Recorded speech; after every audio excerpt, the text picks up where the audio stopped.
नमस्कार, मैं हूं स्मिता रिशाल और आपकी कमाई बढ़ाने वाला पर्सनल फाइनेंस का हमारा ये खास शो योर मनी लेकर हम फिर से हाजिर हैं। जिंदगी के हर कदम पर पैसों की जरूरत के लिए किस तरीके की प्लानिंग करें, योर मनी में हम आपको ना सिर्फ बचत करना बताते हैं बल्कि अपनी बचत पर आप मोटा मुनाफा कैसे कमाएं, इसके गुर भी हम आपको सिखाते हैं ताकि आप जिंदगी के हर गोल को अच्छे से पूरा कर सके। अगर आप भी योर मनी में सवाल पूछना चाहते हैं तो हमें ईमेल आईडी पर हमारा ईमेल आप अपनी भेज सकते हैं yourmoney@nw18.com और हमें आप 7045220000 पर अपना सवाल व्हाट्सएप भी कर सकते हैं। इसके अलावा योर मनी फेसबुक ट्विटर पर भी लाइव है, आप यहां भी अपना सवाल हमें भेज सकते हैं। आज हमारे साथ योर मनी में ऋषभ इन्वेस्टमेंट सर्विस के फाउंडर ऋषभ देसाई मौजूद है। बहुत शुक्रिया ऋषभ आपका हमारे शो में जुड़ने के लिए। और जैसा कि हम शो की शुरुआत में हमेशा ये देखते हैं कि कॉलर से पहले हम कुछ ऐसा टॉपिक लेते हैं जो टॉपिक डायरेक्ट आपसे कनेक्टेड हो, तो आज हमने जो टॉपिक लिया है वो दरअसल अल्फा है। ऋषभ जी, ये अल्फा टॉपिक थोड़ा सा इसको हम कह सकते हैं कि एक तरीके से टेक्निकल है, लेकिन मैं चाहूंगी कि म्यूचुअल फंड में अल्फा का जो मतलब है उसको आप इतने सरल तरीके से समझाइए कि जो हमारे दर्शक हैं जो इस वक्त इस शो को देख रहे हैं वो इसको बेहतर तरीके से समझ सके। स्मिता जी, पहले तो शुक्रिया मुझे शो पर इनवाइट करने के लिए। ये बहुत ही आपने सही तरीके से पुट किया, ये टेक्निकल आंसर रहेगा, बट मैं कोशिश करूंगा कि मैं जितना सिंपल तरीके से समझा पाऊं मैं दर्शकों को। पहले तो दर्शकों को ये समझना जरूरी है कि अल्फा और आउट परफॉर्मेंस में डिफरेंस होता है। एक उदाहरण के तौर पे मैं देना चाहूंगा मैं कि एक फंड ने 12% रिटर्न दिया और उसके इंडेक्स ने 10% रिटर्न दिया, तो जो एडिशनल 2% जो फंड कमा रहा है वो बेसिकली आउट परफॉर्मेंस है, वो अल्फा नहीं गिना जाता है। अभी अल्फा क्या है कि alpha is also known as Jensen's alpha बोला जाता है। वो एक परसेंटेज फिगर है, वो बताता है कि risk adjusted performance measure of returns, वो ये बताता है। अभी बेस्ड ऑन जो रिस्क फंड लेता है जिसे हम बीटा बोलते हैं, जो फंड का जो रिटर्न्स है वो रिस्क के इक्विवेलेंट, वो जस्टिफाइड है कि वो कंपेंसेट कर रहा है एडिक्वेटली कि नहीं, इसे हम अल्फा बोलते हैं, इसे हम जेनसेंस अल्फा बोलते हैं। मैं एक और स्टेप आगे जाना चाहूंगा मैं अभी टू सिंपली अंडरस्टैंड कि बीटा क्या होता है। बीटा इंडेक्स का हमेशा एक होता है। अभी higher than 1 beta is high risk, lower than 1 beta is low risk। अभी ये जो जेनसेंस अल्फा है इसमें 4 पैरामीटर्स इंक्लूडेड होते हैं। एक तो जो फंड के रिटर्न्स आते हैं, दूसरे जो इंडेक्स का रिटर्न आता है, तीसरा जो रिस्क फ्री रेट हम जो बोलते हैं वो आ जाता है, और चौथा जो मैंने जो बीटा समझाया वो बीटा आ जाता है। अभी इस पे भी मैं उदाहरण से एक्सप्लेन करना चाहूंगा मैं। मान लो हम दो फंड लेते हैं, फंड ए और फंड बी। अभी ये दोनों फंड ने 12% रिटर्न्स जनरेट किया है, एक्चुअल रिटर्न्स, और उनके जो इंडेक्स है इंडेक्स ने 10% रिटर्न्स जनरेट किया है। अभी लेट से रिस्क फ्री रेट हम 6% लेते हैं। अभी इसमें एक डिफरेंस आ जाता है कि फंड ए ने बीटा 1.5 किया, मतलब फंड ए ने थोड़ा सा ज्यादा रिस्क लिया, और फंड बी ने 0.5 बीटा जनरेट किया है, मतलब वो फंड बी ने थोड़ा सा कम रिस्क लिया है। अभी जो जेनसेंस अल्फा का जो फॉर्मूला है उसमें फंड ए ने दिया है 0% अल्फा दिया है और फंड बी ने 4% अल्फा दिया है। अभी ये क्या बताता है कि फंड ए ने जो हाई रिस्क लिया है उसके अनुसार वो बेटर रिस्क एडजस्टेड परफॉर्मेंस नहीं डिलीवर कर पाया है, मगर फंड बी ने जो कम रिस्क लिया है और जो सेम रिटर्न्स डिलीवर किया है, मतलब इसका मतलब ये होता है कि फंड बी ने लो रिस्क लेके better risk adjusted performance deliver किया है। अभी इन्वेस्टर्स को खास ये ध्यान में रखना चाहिए कि जेनसेंस अल्फा बहुत ही टेक्निकल फिगर है और ये एक आइसोलेशन में नहीं देखा जा सकता, इसमें बहुत सारे अदर स्टैटिस्टिकल रेशियोज भी ध्यान में रखना चाहिए। मेरे को पूछे तो जेनसेंस अल्फा एवरी डे चेंज होता है। टू सिंप्लीफाई, जो आउट परफॉर्मेंस है उस पे फोकस करना चाहिए कि जब हम इक्विटी फंड में जब हम निवेश करते हैं तो वो फंड ने बेंचमार्क से ज्यादा रिटर्न दे पाया है कि नहीं दे पाया है, लॉन्ग टर्म में इन्वेस्टर्स को ये फोकस में रखना चाहिए। जैसा कि मैंने शुरुआत में ही कहा था कि काफ़ी टेक्निकल हो जाता है ये, इसलिए आम लोगों को थोड़ा कम समझ में आता है ये, खास करके ये वाला टर्म। लेकिन फिर भी मैं चाहूंगी, क्योंकि आउट परफॉर्मेंस की जब बात आती है तो उससे लोग कनेक्ट कर पाते हैं, अल्फा से कैसे कनेक्ट कर पाएंगे, मैं चाहूंगी कि एक बार आप थोड़ा इसको समझाएं। देखिए, अल्फा का जो फॉर्मूला है वो फंड का जो रिटर्न है minus risk free rate plus fund का बीटा है multiplied by index return minus risk free rate. So मैं सिंपल भाषा में बोलता हूं फिर से कि ये एक रिस्क एडजस्टेड पैरामीटर है, इस पे ज्यादा इन्वेस्टर्स फोकस ना करें, क्योंकि ये अगर समझना रहेगा तो उसको क्यूमुलेटिवली देखना पड़ेगा। But again on a very simple note कि ये जो फंड रिस्क ले रहा है उससे जो रिटर्न्स डिलीवर कर रहा है वो रिटर्न्स जस्टिफाइड हो रहा है कि नहीं हो रहा है। अगेन मैं फिर से बोलना चाहूंगा कि इन्वेस्टर्स आउट परफॉर्मेंस पे फोकस करें, माने कि फंड 12% दे रहा है और इंडेक्स 10% दे रहा है, जो डिफरेंस है 2% का उस पे फोकस करते हैं। जी, तो कुल मिलाकर अल्फा को बेहतर तरीके से आपने समझाया और थोड़ा सा कोशिश भी किया कि इसको सरल रखें, लेकिन हालांकि ये है काफ़ी टेक्निकल टर्म, लेकिन फिर भी उम्मीद यही कि जो दर्शक इस वक्त इस शो को देख रहे हैं उनको थोड़ा समझ में ज़रूर आया होगा कि किस तरीके से आपके लिए अल्फा फ़ायदे की बात है। अब चलते हैं हमारे कॉलर्स की तरफ। सबसे पहले लेते हैं हमारे पहले कॉलर शिवशांत वारसेकर जी, इस वक्त हमारे साथ है गोवा से। सवाल पूछिए शिवशांत जी, क्या कुछ सवाल है आपका? हेलो जी, सवाल पूछिए। नमस्कार। हेलो नमस्कार जी जी नमस्कार, सवाल पूछिए अपना। एक्चुअली मेरा पोर्टफोलियो मैंने आपको भेजा है, तो बस मुझे वो डाइवर्सिफाई करना था। क्या मैंने वो फंड जो सिलेक्ट किए जो सही है? जी, तो आपका पोर्टफोलियो जो इस वक्त हमारे पास है ऋषभ जी, मैं एक बार इनके पोर्टफोलियो को दोहरा देती हूँ। दरअसल Canara Robeco small cap fund है इनके पास, PGIM India mid cap fund है, उसके अलावा PGIM India flexi cap fund भी इनके पास है, Nippon India multi cap fund है, Canara Robeco emerging equity fund है और क्वांटेक्स प्लान ग्रोथ फंड इनके हैं। और आप चाहते हैं शिवशांत जी कि इसको किस तरीके से कंसोलिडेट करना है, ये जानना चाहते हैं आप? हाँ सही है, यही बात जानते हैं। जी ऋषभ जी, इनके लिए सलाह आपकी? स्मिता जी, मैं उनका जो पोर्टफोलियो जो देख पा रहा हूँ, उनका मेरे हिसाब से एक गोल है, 4 करोड़ का गोल है और उनका टाइम होराइजन उन्होंने 20 इयर्स रखा हुआ है। तो पहले तो हम उनको समझा देते जहां उन्हें पहुंचना है वो गोल अचीव कर पा रहे कि नहीं कर पा रहे। मान ले मैं 12% CAGR रिटर्न्स में अज्यूम करता हूँ इक्विटी में, तो 21,000 उनका जो सिप चल रहा है invested per month for 20 years, वो उनको करीबन 2 करोड़ रुपया दे पाएगा, वो 4 करोड़ रुपया नहीं दे पाएगा। अगर उनको 4 करोड़ रुपया गोल अचीव करना है 20 साल में, तो उनको SIP बढ़ाना पड़ेगा, 40,000 पर मंथ करना पड़ेगा, या फिर वो 40,000 पर मंथ नहीं कर पा रहे तो जो 21,000 है उसमें सिंपल एक 10% का एनुअल सिप टॉपअप करे, उससे उनका गोल इजीली अचीव हो जाएगा। This is number 1। नंबर 2 में जो देख पा रहा हूं मैं कि उन्होंने काफी मल्टीपल फंड्स सेम AMC से रखे। इट इज वेरी इंपॉर्टेंट कि वो डाइवर्सिफाई करे, डिफरेंट ना कि डिफरेंट फंड्स में बट डिफरेंट AMCs में भी डाइवर्सिफाई करे, क्योंकि वो कंसंट्रेशन रिस्क वो अवॉइड हो जाता है। तो मैं सिर्फ 3 फंड्स उनके रिप्लेस करना चाह रहा हूं मैं। वो Canara Robeco small cap, PGIM flexi cap और निप्पॉन इंडिया मल्टी कैप में से निकल के वो axis small cap fund, UTI flexi cap fund और मोतीलाल ओसवाल का जो निफ्टी 500 इंडेक्स फंड है उसमें वो निवेश करे। वो कॉर्पस जो उनका जो SIP का कॉर्पस है वो सेम रखे, उसमें कोई चेंजेस ना करे।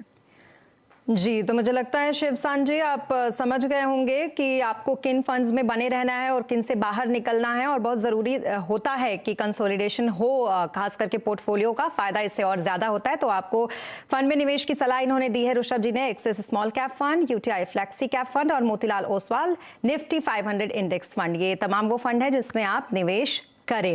अब आगे बढ़ेंगे दूसरे कॉलर की तरफ। सुमित इस वक्त हमारे साथ हैं जिनका सवाल हम लेंगे। सुमित बताएं, क्या कुछ सवाल है आपका? एक्चुअली मेरा 55,000 का मंथली SIP चालू है, टोटल 18 फंड्स में, So I want to understand how much it will accumulate the portfolio after 10 years, and there is any chance, there is any what you can say, any funds will need to be changed or modify existing out of rating funds. Okay Rishabh ji, अगर आप सुमित जी का portfolio देख सकते हैं तो 18 funds हैं इनके जिसमें ये इस वक्त इन्वेस्ट कर रहे हैं। अलग अलग एलोकेशन इन्होंने कर रखा है फंड्स में, बट 18 फंड्स, और अब ये चाहते हैं कि ये किससे निकले और किस में बने रहें। इनके लिए क्या सलाह होगी आपकी ऋषभ जी? स्मिता जी, मैं जो उनका पोर्टफोलियो पढ़ पा रहा हूँ उसमें उन्होंने उनका गोल मेंशन नहीं किया था, गोल, रिस्क एपेटाइट और टाइम होराइजन नहीं मेंशन किया था। तो मैं उनका जो 10 ईयर जो अभी वो बता रहे हैं, मैं उसमें मैं कैलकुलेट नहीं कर पाऊंगा इमीडिएटली, मगर मैं उनका जो पोर्टफोलियो मैं देख रहा हूँ कि उन्होंने 18 फंड्स, बहुत ही ज्यादा फंड्स है, उन्होंने ओवर डाइवर्सिफाई करके रखा हुआ है। Over diversify is not good क्योंकि वो पोर्टफोलियो का जो ऑप्टिमम रिटर्न्स है वो नहीं जनरेट कर पाता है। उनका जो एलोकेशन है 11 फंड्स में उनका लेस देन 5% एलोकेशन है। ये सिग्निफिकेंट एलोकेशन नहीं है, वो पोर्टफोलियो के रिटर्न्स में वो वैल्यू एडिशन नहीं क्रिएट कर पाएगा। तो मेरे हिसाब से, और मैं ये भी देख पा रहा हूँ कि उन्होंने मिड और स्मॉल कैप में भी काफी हैवी एक्सपोजर है उनका, स्मॉल कैप्स में तो बहुत ही ज्यादा एक्सपोजर है। मैं ये बताना चाहूंगा कि लार्ज, मिड और स्मॉल कैप का साइकिल होता है, सबका अपना अपना टाइम आता है आउट परफॉर्मेंस और अंडर परफॉर्मेंस का। तो मैं ये सजेस्ट करूंगा कि एक तो कंसोलिडेट करें, और ये जो हाई रिस्क जो ले रहे हैं वो बैलेंस तरीके से लार्ज कैप, मिड कैप और स्मॉल कैप में भी बैलेंस होना चाहिए। एक और चीज मैं बोलना चाहूंगा कि उनका 30% पोर्टफोलियो सेक्टोरियल और थीमेटिक फंड्स में है। उनका पोर्टफोलियो ओवरऑल बहुत ही वॉलेटाइल और बहुत ही सिक्लिकल है। मैं फॉलोइंग म्यूचुअल फंड्स में रेकमेंड करना चाहूंगा सिप इन्वेस्टमेंट्स के लिए। बाकी सब वो रिडीम कर सकते हैं, मगर मैं ये एक पराग पारेख फ्लेक्सी कैप में 20% करे, मेरा एसेट फोकस फंड में 20% करे, इन्वेस्ट को इंडिया कॉन्ट्रा फंड में 10% करे, PGIM mid cap opportunity fund में 10% करे, डीएसपी मिड कैप फंड में 10% करे, एक्सिस स्मॉल कैप में 10%, कोटक स्मॉल कैप में 10% और Nabi Nasdaq 100 fund of fund में 10%। सो इतने ही फंड्स रखे बहुत ही हो जाएगा। बाकी के फंड्स वो कंसोलिडेट कर सकते हैं। जी, तो मुझे लगता है सुमित जी को ये समझ में आ गया होगा कि 18 के बदले 8 फंड उनके लिए सफिशिएंट है। अगर वो 8 फंड में इन्वेस्टमेंट करते हैं अपना, तो उससे वो उस गोल को अचीव कर पाएंगे जो उन्होंने सोचा होगा। फिलहाल यहाँ रुकेंगे एक छोटे से ब्रेक के लिए, लेकिन ब्रेक के बाद भी सवाल जवाब का ये सिलसिला जारी रहेगा। आप देखते रहें योर मनी।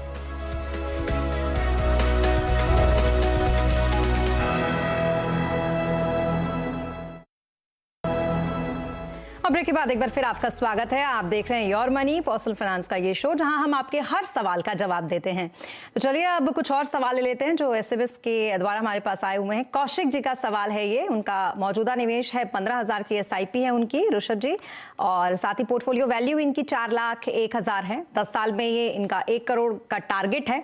इन्होंने कहा है कि इनके पोर्टफोलियो का रिव्यू करिए और फंड को लेकर इनको सलाह दीजिए। लेकिन ऋषभ जी, अगर आप देखेंगे इनके पोर्टफोलियो को तो लगभग इन्होंने 15 फंड्स ले रखे हैं। एलोकेशन 1,000 का किया है इन्होंने अपने फंड में, जिसमें कैरिना Robeco blue chip equity fund है, Mirae asset emerging blue chip fund है, Parag Parikh flexi cap fund है, मोतीलाल ओसवाल S&P 500 इंडेक्स, तमाम फंड्स इन्होंने ये 15 ले रखे हैं, जिसमें 1,000 का इन्होंने एलोकेशन किया है। और ये अपने सवालों का जवाब जो चाहते हैं वो फंड्स में किस तरीके से बने रहें, किससे बाहर निकले और पोर्टफोलियो में बदलाव की जरूरत है या नहीं, ये भी ये पूछ रहे हैं। ऋषभ जी, क्या सलाह आपकी?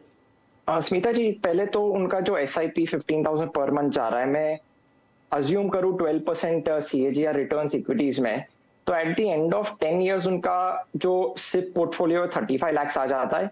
और उनका जो करंट पोर्टफोलियो है, जो उसको मैं लमसम तरीके से मैं कंपाउंड करता हूं मैं, तो करीबन 13 लाख आ जाता है। तो ओवरऑल वो 48 लाख करीबन वो 10 साल में वो अचीव कर पा रहे।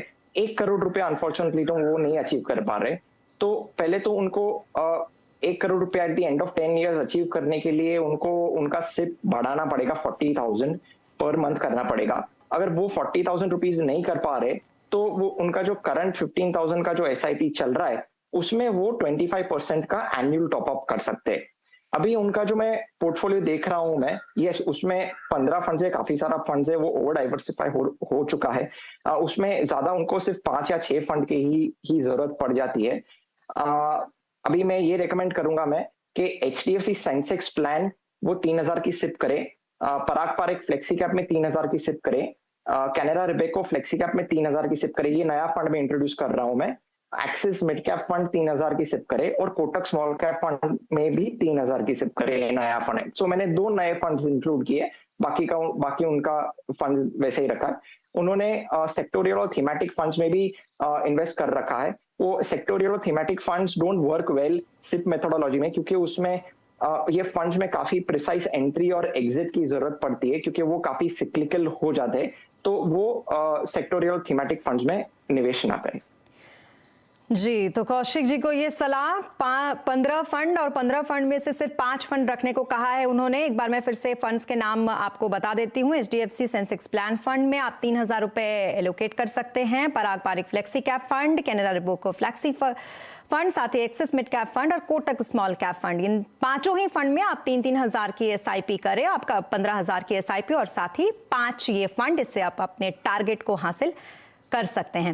बहरहाल ये तो तमाम SMS हैं, लेकिन एक सवाल ये था ऋषभ जी, क्योंकि हमारे पास अक्सर ऐसे कॉलर्स, ऐसे SMS आते रहते हैं जिसमें हम देखते हैं कि फंड्स की संख्या बहुत ज़्यादा होती है। आज भी देखिए ये 2 कॉलर्स जिनके पास 18 फंड तो किसी के पास 15 फंड। मैं चाहूंगी कि एक बार आप ये बताएं कि एक्सेसिव फंड्स का क्या नुकसान होता है अगर हम पोर्टफोलियो में रखें तो, और अगर नुकसान होता है तो कैसे? स्मिता जी, ये बहुत इंपॉर्टेंट क्वेश्चन है और बहुत राइटली आस्क्ड क्वेश्चन है, क्योंकि हम जब भी म्यूचुअल फंड्स क्या रहता है कि म्यूचुअल फंड्स में 30 से लेके 100 स्टॉक्स रहते हैं, राइट? जब हम नंबर ऑफ फंड्स एक सर्टेन नंबर के एक सर्टेन क्या बोलते हैं, एक सर्टेन लिमिट क्रॉस कर जाते हैं, तो उसमें नंबर ऑफ स्टॉक्स बढ़ जाते हैं। तो मान लो ये जो हमने किन में 15 फंड्स देखे, किन में 18 फंड्स देखे, इसमें काफी सारे स्टॉक्स यूनिक भी होते हैं और काफी सारे स्टॉक्स ओवरलैप भी होते हैं। तो इनका जो अंडरलाइनिंग जो स्टॉक्स रहते हैं वो करीबन 200, 300, 400 तक पहुंच जाएंगे, सो उतना। और ये ये म्यूचुअल फंड्स में आप मैक्सिमम एक स्टॉक में 10% आप एलोकेशन ले सकते हैं। सो आप जितना फंड्स बढ़ाएंगे तो उतना टेल लंबा होते जाएगा। तो वो जो सही अप्रोप्रिएट एलोकेशन है, जो मान लो कि एक स्टॉक ए में अगर मान लो सिर्फ 2% के 1% है, राइट, तो वो अगर रिटर्न्स भी जनरेट करेगा वो स्टॉक, तो वो सब्सटेंशियल एड ऑन नहीं हो पाएगा पोर्टफोलियो, जितना जो एक स्टॉक जो 10% एलोकेशन है वो जो जब रिटर्न्स डिलीवर करेगा तो उसका जो अफेक्ट है पोर्टफोलियो में काफी अच्छा पड़ता है। सेम कॉन्सेप्ट म्यूचुअल फंड्स में भी हो जाता है। काफी सारे म्यूचुअल फंड्स अच्छे करते, बुरे करते, बट आप जब क्वालिटी पोर्टफोलियो रखते, उसमें से ऑफ कोर्स सारे के सारे मैं ऐसा नहीं बोल दूंगा कि अच्छा करेंगे, आउट परफॉर्म करेंगे, मगर जब ये जो क्वालिटी एलोकेशन आप रखते हो, यूजुअली मैं क्लाइंट्स को रेकमेंड करता हूं कि आप एक फंड में मिनिमम 10% एलोकेशन आप रखिए, 10% मिनिमम रखिए और मैक्सिमम आप 25% तक आप एलोकेशन आप रख सकते हो एक्टिव फंड्स में। तो जब एक डिसेंट एलोकेशन होता है, तब ये क्वालिटी फंड जब आउट परफॉर्म करता है तो उसका जो रिटर्न्स का जो अफेक्ट है वो काफी अच्छा सब्सटेंशियली पोर्टफोलियो पे पड़ता है। जब आप फंड मान लो कि 2%, 3% का एलोकेशन रहता है, अगर वो फंड अच्छा भी करे तो उसका सब्सटेंशियल रिटर्न्स का जो अफेक्ट है वो पोर्टफोलियो में दिखाई नहीं देगा। जी, यानी कि कुल मिलाकर ये सलाह कि जो क्वांटिटी होती है वो मैटर नहीं करती, क्वालिटी मैटर करती है फंड्स की, कि आपके पोर्टफोलियो में क्या है। इसका ध्यान रखें और बहुत ज़्यादा कंसोलिडेटेड जितना हो सके उतना फंड बनाएं। आगे बढ़ते हुए टॉपिक्स हर बार की तरह, ऋषभ जी आपके टॉपिक्स आज के क्या रहेंगे हमारे उन दर्शकों के लिए जो इन्वेस्ट करना चाहते हैं, जो म्यूचुअल फंड में आगे बढ़ना चाहते हैं?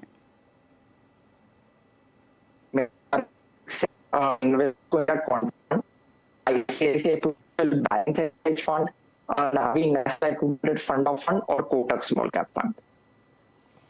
जी, तो ये टॉप 4 फंड्स इनके ऋषभ जी के, HDFC focus 30 fund, SBI Contra fund और ICICI pro large and mid cap fund, quant value fund, ये 4 आज के टॉप पिक्स हैं।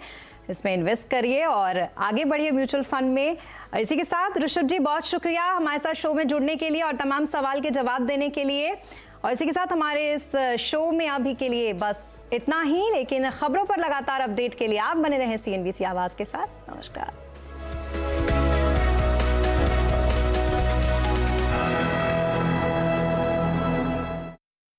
के प्रायोजक हैं रूफ ऑन सीमेंट।